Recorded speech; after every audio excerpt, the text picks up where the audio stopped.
বর্তমানে সরকার ইতিহাস ঘোষণা করেছে, কিন্তু সেটি ইসরায়েলের পক্ষে ঘোষণা করেছে।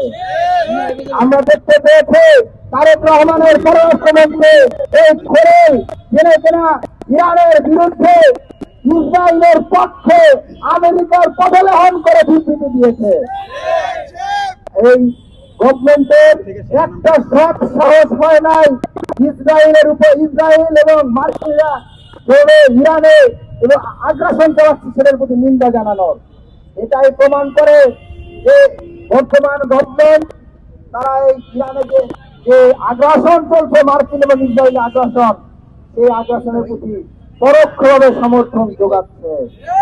আমরা আহ্বান জানাবো, ইসরায়েল প্রীতি ছাড়েন। একজন ইসরায়েল প্রীতি করতে দে, পাসপোর্ট থেকে অ্যাকসেপ্ট ইসরায়েল কথাকে তুলতে দে, আজকে তাকে ভারতে যে আশ্রয় দিতে হয়েছে।